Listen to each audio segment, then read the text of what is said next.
کیا بڑی آبادی خود بہت بڑی طاقت بناتی ہے یا اصل طاقت اس آبادی کے معیار میں چھپی ہوتی ہے؟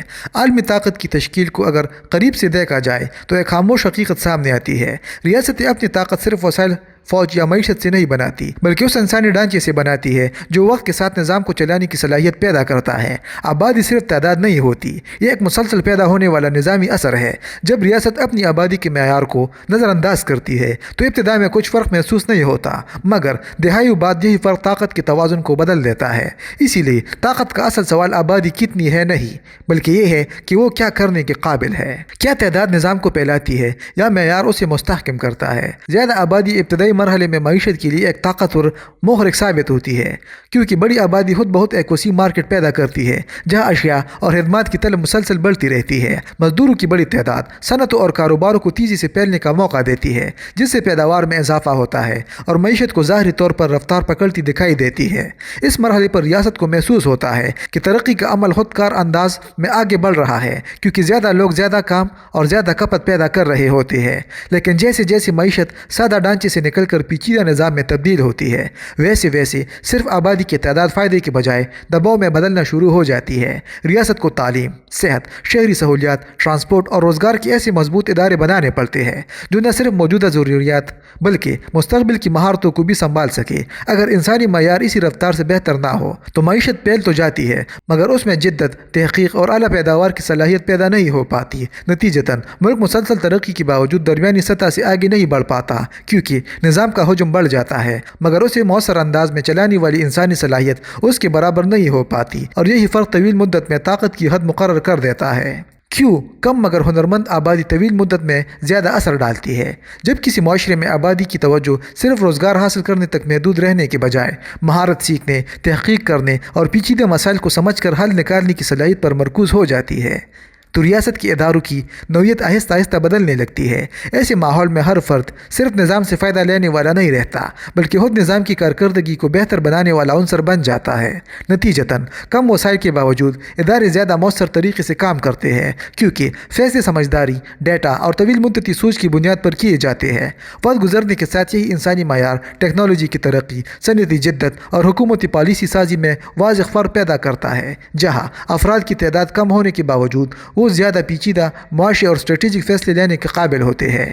اس عمل سے ریاست کی طاقت صرف اپنی سرحدوں تک محدود نہیں رہتی، بلکہ عالمی نظام میں اس کا اثر بڑھنے لگتا ہے، کیونکہ جدید دنیا میں اثر و رسوخ اس بات سے طے ہوتا ہے کہ کون نئے حل تخلیق کر سکتا ہے اور کون مستقبل کے مسائل کو پہلے سمجھ لیتا ہے۔ یوں طاقت آہستہ آہستہ تعداد سے ہٹ کر ذہنی صلاحیت اور فیصلہ سازی کی کیفیت کے ذریعے منتقل ہونے لگتی ہے، جو طویل مدت میں عالمی مقام کا تعین کرتی ہے۔ جب آبادی بڑھتی ہے مگر صلاحیت نہیں بڑھتی تو ریاست پر کیا دباؤ بنتا ہے؟ ایسی صورتحال میں ریاست کا زیادہ تر توانائی اور سرمایہ مسلسل بنیادی ضروریات پوری کرنے میں صرف ہونے لگتا ہے، کیونکہ بڑھتی ہوئی آبادی کی تقاضے فوری نوعیت کے ہوتے ہیں جنہیں نظر انداز کرنا ممکن نہیں ہوتا۔ حکومت کو تعلیم، صحت، خوراک، رہائش اور روزگار جیسے شعبوں میں روزانہ کی بنیاد پر دباؤ کا سامنا رہتا ہے، جس کی وجہ سے طویل مدتی منصوبہ بندی آہستہ آہستہ پس منظر میں چلی جاتی ہے۔ ابتدا میں یہ صرف ترجیحات کی تبدیلی محسوس ہوتی ہے، مگر وقت کے ساتھ یہ ایک مستقل حکومتی رویہ بن جاتا ہے جہاں مستقبل کی تحقیق، سائنسی ترقی اور صنعتی جدت میں سرمایہ کاری کم ہونے لگتی ہے۔ نتیجتاً ریاست نئے مواقع پیدا کرنے کے بجائے موجودہ مسائل کو سنبھالنے میں مصروف رہتی ہے اور پورا نظام پیشگی حکمت عملی کی بجائے رد عمل پر چلنے لگتا ہے۔ جب ہر فیصلہ کسی بحران کے جواب میں کیا جائے تو اداروں کی صلاحیت کمزور ہونے لگتی ہے اور پالیسیوں میں تسلسل ختم ہو جاتا ہے۔ یہی مسلسل دباؤ آہستہ آہستہ سیاسی عدم استحکام، معاشی سست روی اور ادارہ جاتی تکن کو جنم دیتا ہے، جہاں ریاست کے پاس نہ رفتار باقی رہتی ہے اور نہ سمت۔ بالآخر عالمی مقابلے میں وہ پیچھے رہنے لگتی ہے، چاہے اس کی آبادی کتنی ہی بڑی کیوں نہ ہو، کیونکہ طاقت صرف حجم سے نہیں بلکہ مؤثر نظامی صلاحیت سے پیدا ہوتی ہے۔ اب کویسچن بنتا ہے، کیوں انسانی معیار ٹیکنالوجی کی رفتار کو طے کرتا ہے؟ ٹیکنالوجی دراصل مشینوں یا آلات کا نام نہیں بلکہ اس ذہنی صلاحیت کا نتیجہ ہوتی ہے جو نئے خیالات کو عملی شکل دینے کے قابل ہو۔ جب کسی ریاست کی آبادی کا بڑا حصہ پیچیدہ مہارتیں سیکھنے، تجزیہ کرنے اور نئے مسائل کے حل تلاش کرنے کی صلاحیت رکھتا ہو تو صنعتی ترقی ایک قدرتی عمل بن جاتی ہے۔ ایسی معیشت میں نئی صنعتیں صرف حکومتی منصوبوں سے نہیں بلکہ معاشرے کے اندر سے خود پیدا ہونے لگتی ہے، کیونکہ افراد مسلسل بہتری اور اور جدت کی طرف بڑھ رہے ہوتے ہیں۔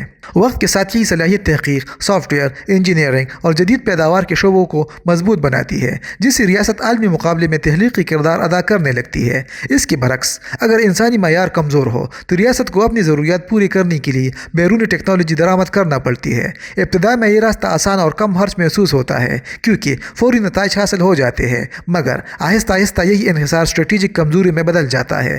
ریاست نئی ٹیکنالوجی بنانے کے بجائے صرف اسے استعمال کرنے والی معیشت بن جاتی ہے، جس سے اس کی ترقی دوسروں کی رفتار پر منحصر ہو جاتی ہے۔ نتیجتاً وہ عالمی نظام میں صارف کے کردار تک محدود رہتی ہے، جبکہ اصل طاقت، معیار اور فیصلوں کا کنٹرول ان ریاستوں کے پاس رہتا ہے جو ٹیکنالوجی تخلیق کرتی ہے، کیونکہ مستقبل کی سمت ہمیشہ تخلیق کار طے کرتا ہے، نہ کہ صرف استعمال کرنے والا۔ کیا آبادی کا معیار ریاستی فیصلوں کی نوعیت بدل دیتا ہے؟ جب کسی معاشرے میں تعلیم عام ہو جائے اور افراد میں تجزیاتی سوچ پیدا ہو جائے تو ریاستی پالیسی سازی کی نوعیت بنیادی طور پر بدلنے لگتی ہے۔ ایسی آبادی پیچیدہ معاشی یا سماجی فیصلوں کو فوری فائدے یا نقصان کی نظر سے نہیں بلکہ طویل مدت کے اثرات کے ساتھ سمجھنے کی صلاحیت رکھتی ہے، جس کی وجہ سے حکومتیں بھی مستقبل پر مبنی فیصلے لینے میں نسبتاً آزاد محسوس کرتی ہے۔ ریاست جانتی ہے کہ اس کے شہری اصلاحات تدریجی تبدیلی اور وقتی مشکلات کو برداشت کر سکتے ہیں، کیونکہ وہ بڑے مقصد کو سمجھنے کی ذہنی صلاحیت رکھتے ہیں۔ اس کے نتیجے میں تعلیم، تحقیق، صنعتی تبدیلی اور ادارہ جاتی بہتری جیسے اقدامات ممکن ہو جاتے ہیں جو ابتدا میں مشکل مگر مستقبل میں فائدہ مند ثابت ہوتے ہیں۔ اس کے برعکس جب آبادی کا معیار کمزور ہو تو سماجی دباؤ فوری نتائج کا مطالبہ کرتا ہے اور حکومت ایسے فیصلوں کی طرف مائل ہو جاتی ہے جو وقتی اطمینان تو دے دے مگر بنیادی مسائل کو حل نہ کرے۔ آہستہ آہستہ حکمت عملی مختصر مدت تک محدود ہو جاتی ہے اور ریاست بحران سے بحران تک سفر کرنے لگتی ہے۔ یوں ہر نیا فیصلہ صرف آنے والے مسئلے کو کچھ عرصے کے لیے ٹال دیتا ہے، جبکہ اصل مسائل جو کہ تو رہتے ہیں اور وقت کے ساتھ یہی چکر ریاست کی مجموعی رفتار کو سست کر دیتا ہے۔ اب دیکھتے ہیں کیوں عالمی اثر و رسوخ انسانی معیار کے ساتھ منتقل ہوتا ہے۔ عالمی نظام میں اثر و رسوخ صرف فوجی طاقت یا معاشی حجم سے قائم نہیں رہتا بلکہ اصل بنیاد علم ہے، انسانی معیار اور اداروں پر موجود اعتماد ہوتا ہے۔ جب کسی ریاست کے افراد اعلیٰ تعلیم، تحقیق اور پیشہ ورانہ مہارت کے ذریعے عالمی اداروں، یونیورسٹیوں، مالیاتی تنظیموں اور ٹیکنالوجی نیٹ ورکس میں اہم کردار ادا کرنے لگتے ہیں تو اس ریاست کی موجودگی سرحدوں سے باہر بھی محسوس ہونے لگتی ہے۔ اس صورت میں اثر قائم کرنے کے لیے طاقت کا براہ راست استعمال ضروری نہیں رہتا، کیونکہ حالات، معیار اور نظام خود بخود عالمی فیصلوں پر اثر انداز ہونے لگتے ہیں۔ وقت کے ساتھ یہ اثر نرم مگر مستقل طاقت میں تبدیل ہو جاتا ہے جو پالیسی سازوں، معیارات اور عالمی ترجیحات کو شکل دیتا ہے۔ اس کے برعکس اگر آبادی کی بڑی تعداد اس سطح کی مہارت اور اعتماد حاصل نہ کر سکے تو ریاست کو اپنا عالمی مقام برقرار رکھنے کے لیے سفارتی دباؤ، مالی وسائل یا فوجی موجودگی پر زیادہ انحصار کرنا پڑتا ہے۔ ابتدا میں یہ حکمت عملی مؤثر دکھائی دیتی ہے مگر طویل مدت میں اس کی لاگت بڑھتی جاتی ہے اور نتائج کمزور ہونے لگتے ہیں۔ یوں ریاست کو مسلسل زیادہ خرچ کے باوجود کم اثر حاصل ہوتا ہے اور عالمی نظام میں اس کی پوزیشن آہستہ آہستہ غیر مستحکم ہونے لگتی ہے۔ کیا آبادی کا معیار مستقبل کی رفتار طے کرتا ہے؟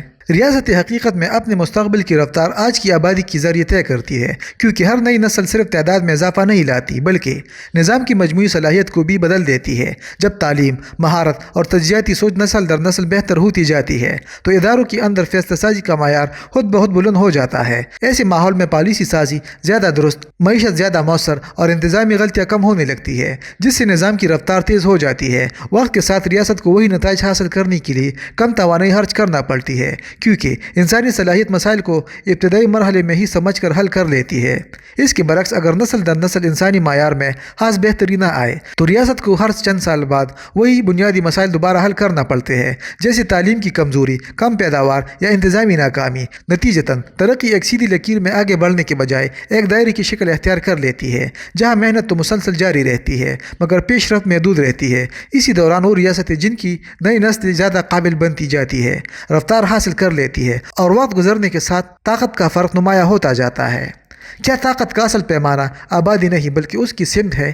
طویل مدت میں ریاستی طاقت کا اصل تعین اس بات سے ہوتا ہے کہ اس کی آبادی کس سمت میں ترقی کر رہی ہے، کیونکہ آبادی صرف ایک عددی حقیقت نہیں بلکہ ایک مسلسل بدلتا ہوا نظامی عنصر ہوتی ہے۔ اگر آبادی کے بڑھنے کے ساتھ تعلیم، مہارت، صحت اور تجزیاتی صلاحیت بھی بہتر ہوتی جائے تو ریاست کا ادارہ جاتی ڈھانچہ زیادہ مضبوط اور لچکدار بنتا ہے۔ ایسے معاشرے پیچیدہ عالمی معیشت، تیز رفتار ٹیکنالوجی اور بدلتی سیاسی صورتحال کو بہتر انداز میں سنبھالنے کے قابل ہو جاتے ہیں، کیونکہ انسانی صلاحیت نظام کو دباؤ سے نکال کر کارکردگی میں تبدیل کر دیتی ہے۔ اس کے برعکس اگر اضافہ صرف تعداد میں ہو اور معیار اسی رفتار سے ترقی نہ کرے تو یہی آبادی ریاستی وسائل، اداروں اور معیشت پر مسلسل دباؤ ڈالنے لگتی ہے۔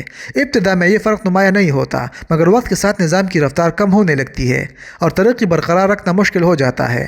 آہستہ آہستہ عالمی سطح پر ریاستیں اسی بنیاد پر الگ نظر آنے لگتی ہے۔ کچھ اپنی آبادی کو پیداوار، جدت اور اثر و رسوخ میں بدل دیتی ہے، جبکہ کچھ ریاستیں اپنی ہی آبادی کی بڑھتی ہوئی ضروریات کو سنبھالتے سنبھالتے سست پڑ جاتی ہے، اور یہی فرق طویل مدت میں طاقت کی توازن کو تشکیل دیتا ہے۔ اور آخر میں سپر پاور بننے کا عمل اچانک نہیں ہوتا، یہ دہائیوں میں انسانی معیار کے جمع ہونے کا نتیجہ ہوتا ہے۔ آبادی کی تعداد ریاست کو آغاز دیتی ہے، مگر اس کا معیار اسے سمت دیتا ہے۔ آخرکار عالمی طاقت ان ریاستوں کے پاس جاتی ہے جو اپنی آبادی کو صرف شمار نہیں کرتی بلکہ اسے صلاحیت میں تبدیل کرتی رہتی ہے، کیونکہ طاقت کا اصل ذخیرہ زمین یا وسائل نہیں بلکہ وہ انسانی ذہن ہوتے ہیں جو مستقبل کے نظام کو چلانے کے قابل ہو۔